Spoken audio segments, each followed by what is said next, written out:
Today we're going to be reacting to Quantum Immortality. And I don't know much about quantum mechanics or anything quantum at all, really. But it seemed like it sounded like an interesting video, and I'm in a learning mood, you know. I've been in my learning bag, learning random things, and I thought this would be an interesting video to watch actually. So here we go. You might be unkillable, I am. impossible to delete out of existence. Exactly. Energy cannot be destroyed, but it can be reshaped or something like that, you know? So really, I can't be killed. I'm gonna come back eventually in a different form, you know? I might be the roach in the corner of the room you in right now, watching you watch this. If one of the most exciting ideas about physics, quantum immortality, is true. To test this idea, we'll put a nuclear bomb in your living room. But more on that later. This I is do not real agree to science this. happening around one of the most successful theories of physics. To understand why, we need to tell you a story. The story of the smallest parts in the universe. Atoms and fundamental particles. Okay. With everyday objects, things intuitively make sense. If you kick a marble 10 times with the same force and at the same angle, it always lands in the same spot.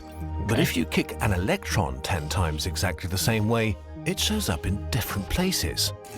On the most fundamental level of reality, randomness is the rule. So can electrons, I don't want to say teleport, but like, can they jump? Like if I pluck it to the left, it ends up on the right. Then like, is that not like something similar to teleporting or jumping? Like, yeah, he just said it's randomness, right? It's randomness. But does that randomness still like count? Like, is it a smooth motion or is it just jumping from like one point to the other, like appearing? The story that solves this is called quantum mechanics. Simplified, it goes something like this. Tell me. A particle like an electron is not like a tiny marble, but like a shapeshifter, a diffuse thing we call a wave that ebbs and flows. But to make it much weirder, it's not a wave of matter or energy, but a wave of probability, an immaterial essence that has values between 0% and 100%. Okay, so like, I feel like that kind of answers my question. So if it's a wave of possibility, then that kind of makes sense to why if I pluck it in one direction, it might show up somewhere like completely out of that direction. Like there's a probability it might go where I plucked it, but there's also a higher probability that it will go somewhere completely random. If that's what they're saying. What does that even mean? Yes, tell me. I don't Quantum know. mechanics doesn't really tell us much about the electron. It only tells us how this entity that we call an electron behaves on average. Say you shoot an electron gun at your apartment. You shoot it 100 times. He is 80 switching that times the apartment down. electron shows up in your living room and 20 times in your kitchen. So the probability wave of our electron is 80% in the living room and 20% in the kitchen. What's deeply annoying is that this story of probability waves works insanely well in reality. It's not just some brain chart that only works on paper. Scientists have tested it in countless experiments, and it works every single time. It explains how a lot of real things work, from information passing through microchips to the atoms fusing in the center of stars. And yet, how can this story make sense? All of our other scientific stories give us. So is the world like full of well, I'm just thinking while I'm watching it, like, do we say like the universe is full of like all these possibilities because of the randomness of electrons? Like they're so random, like you can't predict what they're gonna do, so there's just all these possibilities that can happen. And that probably will happen. A mental picture of the things they're describing. A sphere of iron at the center of Earth, an elastic fabric of space. But a wave of probability, what's that even supposed to look like? Quantum mechanics doesn't tell us anything about the electron itself, what it looks like, how it moves, or how it tastes. But if our How it tastes, bro? You little freak scientist, getting freaky in a lab and let me, hey, when you find out, let me know. Story doesn't describe the electrons themselves. What does it describe, and how does it potentially make you immortal? Is she waiting? What is the quantum story really about? Scientists have been debating this for a century. They've come up with tons of ideas we can't cover here, but there are two popular schools of thought. We'll call them linguists and literary critics. Cool. They're screaming and arguing over what the quantum story really means. The position of the linguists is shut up and calculate. They basically claim that quantum mechanics is not a story about reality, but just a kind of grammar for the theoretical language of the universe. With this language, we can predict experiments, nothing else. That kind of makes sense. If quantum mechanics doesn't tell you much, it would kind of make sense that it's just like vocabulary. If there's no really explaining it, since it's so random. If there is no story, there's no point in asking what the story says about the electron. Whether electrons are tiny marbles or clouds, waves of negative charge, or Detective Pikachu is missing the point. Quantum mechanics doesn't enable you to visualize any electrons. All you can do is to run experiments. And physics is all about experiments, not about creating mental pictures for us. So shut up, stop imagining fairy tales, and just use the probability wave to calculate things. Follow the grammar, ignore the plot. No! Scream the literary critics. Well, read between the lines. There's a hidden meaning here. They are many worldlians, and they're convinced that quantum mechanics is a story about reality, and they want to interpret the story. I feel like I'm gonna agree with both sides, because yes, it's so random that like it doesn't make sense to try to look for a story, because like there's no story, it's random. But also, you can't ignore cause and effect, you know, like this star blows up, another galaxy gets created. Like there's no ignoring like the history of like how these things were created, right? Which would be the story. The many worlds interpretation of quantum mechanics is not the same as the multiverse, by the way, which is a whole different can of worms, but we'll get to that another time. Multiverse. The many worldlians think that the universe is an infinitely complex quantum state, where all physically possible outcomes coexist simultaneously. If the probability wave of your electron is split 80% to 20% between your living room and the kitchen, that means that the electron is split in a similar way. That there are 5 versions of the electron, 4 of them are going to the living room and 1 to the kitchen. But it isn't just the electron that splits. You are observing the electron, so there are 5 versions of you too. 4 of them see the electron in the living room and 1 in the kitchen. Each of these different versions of you and the electron are equally real, equally true, and all of them exist at this moment in your house. But they can't communicate or interact in any way, so they're totally invisible to each other, which means that whoever you are right now, you are just one of your versions experiencing just one thing, either seeing the electron in the living room or in the kitchen. Many worlds means that all physically possible worlds are coexisting right here, right now, but independently of each other like the branches of a tree. And there are a lot of them.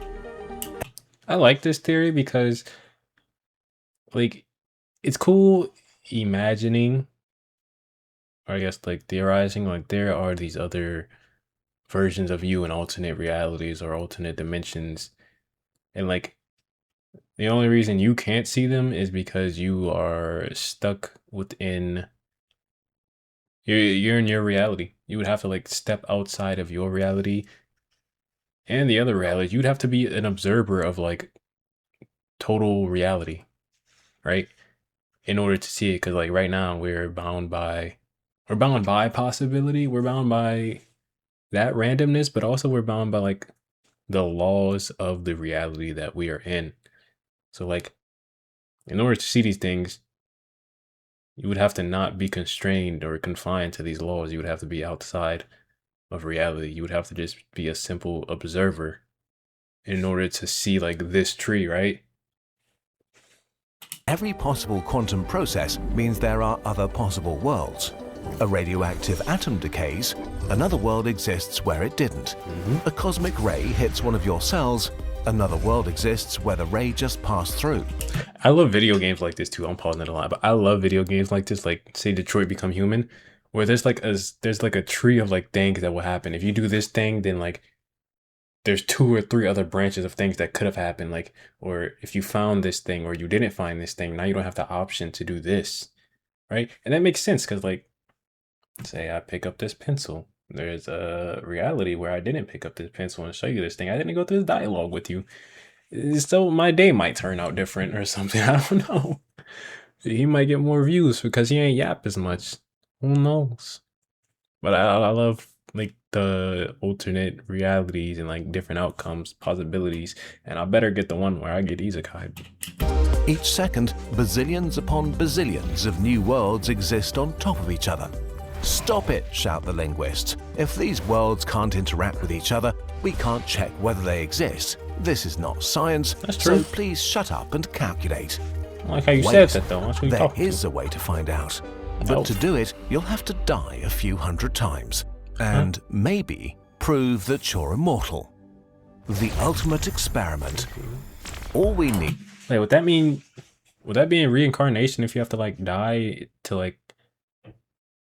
Let's take ReZero, the anime, for instance. He gets reincarnated to a new world, right?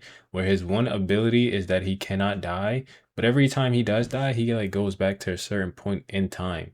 And eventually, as that story goes on, it turns out that like when the real way his power works is when he dies, he's not really going back in time.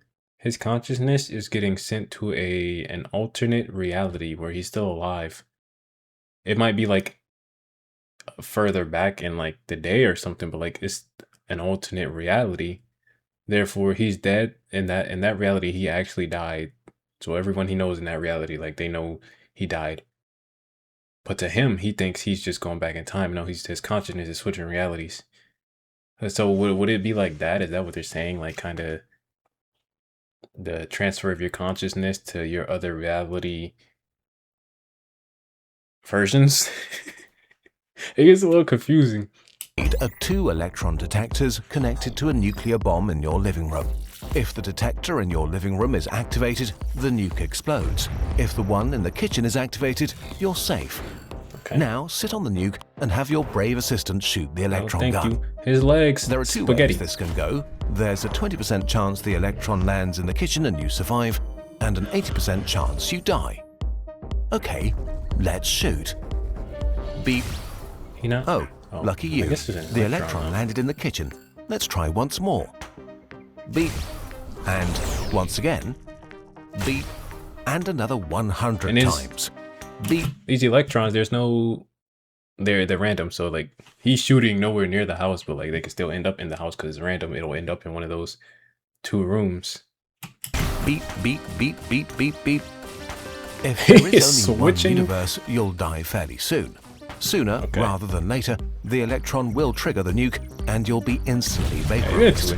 But if the many worlds interpretation is true, It's random, but anything that can happen will happen. That's the randomness of possibility. then every time your assistant shoots the gun, there are 5 versions of you and 4 instantly die. Oh my god. Only one of your versions is alive. Every time he shot that thing, he switched down 4 other... Every time he shot and missed me, he switched down 4 other alternate reality versions of me. This guy is committing genocide on a singular person. Alternate reality genocide. And there's only one thing you can experience, your survival. It doesn't matter how many times you try. From your perspective, you'll survive every time.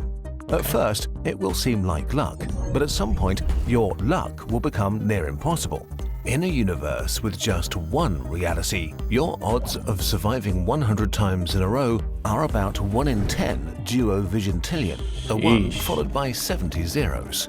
So, if you did the experiment 100 times and you're still here, the universe just whispered its deepest secret to you. Yes, you... It's crazy because reality, I don't think like I don't think our reality is limitless. I don't think the universe is limitless. Like even with like the theory of like the universe expanding and eventually come back and recreate the Big Bang and then it'll expand again and just keep repeating. I don't think it's limitless. I think it's the amount of possibilities is so high that like there's no number for it. It's just going to keep climbing and climbing and climbing, but eventually it'll stop. Even if that number is like some huge, uncalculable number, it stops at some point. And I think that's where like the stepping outside of reality thing comes in, because like the only way you can truly be limitless is like to observe and like say like you're the creator of this world or like you're an author, right? If you're an author, you can write whatever you want in your book, right? But you can never be a part of that book. You can never be a part of your work. You can't go inside that story. You can't go inside that book. And that's kind of how I view our world. Like somebody created this reality we're in. And if they ever stepped inside of it, they would be confined by the laws of the reality they created.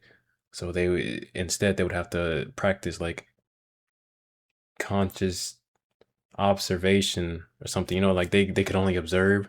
They could like drop in stuff, they could write in stuff to the plot, right? Or not, but they could write in stuff to the plot, and they can add things and they can take away, but they can never be a part of it, because then they would be a part of it, they'd be stuck and they'd no longer be outside. They wouldn't be able to leave the reality, because the laws that they put in place of like physics and stuff wouldn't allow them to do it. Killed hundreds of versions of yourself. Sheesh. But you now know for sure that the many worlds are true, because you are still here experiencing things. I am and that still you're here. kind of immortal. I am Okay, immortal. Well, I tell myself that every day. A bit overwhelming. Let's break it down again. The cosmic secret. Okay. If every possible quantum process always happens in some branch, then this doesn't only mean that there are almost, but not quite, infinite versions of you, but there's always a you that gets insanely lucky. Yes, A and that tumor can't be me. starts, but a cosmic ray kills it before it spreads. A bolt of lightning strikes at you, but a quantum fluke makes it miss by a meter. Okay, wait, it might actually be me. I'm not gonna lie, I've drowned and like been unconscious a few times. My real life KD is negative. I ain't gonna lie. And there was one time, I'm not gonna say I had cancer. I almost had cancer. Like I went to the doctors and they was like, a good thing we caught this early, because it would have like progressed into cancer, but we caught it early. So survival wise, I might be the lucky immortal one. I ain't stayed dead yet. That's all I'm saying. It's a me out there right now that's like living all my dreams, and I wish the best for you, but like if I ever catch you one day, we switching lives. A washing machine falls from a roof, but all its atoms quantum tunnel. Ooh, okay, I know what it's about to, but I heard about this once. If you hit something, it was a theory. I think it's like an actual thing though. But like, say you punch a wall, there is a probability. It's like it's so insignificant though. There's a probability that your hand will like go straight through it. Like the atoms will part for you, and your hand will go straight through it. There's a possibility that would happen, and I think that's what they mean. Like with this washing machine right here, it's a possibility in some reality. Something dropped on my head, and that possibility happened to where like it went straight through me. And I wonder what happened next after that, because he probably freaked out. Rewind it a little bit. By a meter. A washing machine falls from a roof, but all its atoms quantum tunnel through your body. No matter how extremely high the likelihood is that you'll die, there may always be a branch in which you survive. That's a lot of washing machines. Should you start wingsuit flying today? There is some there is some inter-reality company that's selling washing machines that's just offing people, bro. And they making a fortune, because god dang. Well, not so fast. All on washing machines. For every version of you that survives, bazillions don't. And all those versions of you are just as real as you are right now watching this video. So if you care about the current version of yourself, you should care just as much about all the versions still waiting to be, and their loved ones. Yes, this is why you gotta care about yourself. You're not just affecting you affecting. Hey, if you die, it's up for like a zillion other yous. You gotta protect yourself to live a long, long life, you know? In other words, if you see a washing machine Self-love falling, better move has away taken and on a save new as many meaning. of your versions as you can. The more universes exist with you in them, the better. Your existence makes the universe richer. And there's another good That make reason you to feel move. special. While the many worlds interpretation of quantum mechanics feels beautiful and elegant, that doesn't make it true. We don't know if it's true, and so far no literary critic sat on a nuke to risk being wrong. If the shut up and calculate people are right, there is just one world, just one version of you. And if the washing machine hits you, you are done for. But wouldn't this be nice to know? I understand If the both many sides. worlds idea is true, then no matter how unlucky you get, you will always know that somewhere you are lucky. Yeah, somewhere. I might be the lucky one. You might be the lucky one since you're actually sitting here. What you're here right now at this present moment. But that's so interesting. Quantum immortality. That's insane. Oh my gosh, I wonder if there's someone out there who like all their alternate reality version just got wiped out. What kind of op do you have that wiped out every single version of you? But anyways, that's it for the video. I hope y'all enjoyed it. If y'all, I enjoy stuff like this lately. I don't know why, but it's interesting learning these things. So if y'all know any other videos like this, comment them, recommend them. I will watch them. It's really interesting. But yeah, that's quantum immortality, and I catch y'all next video.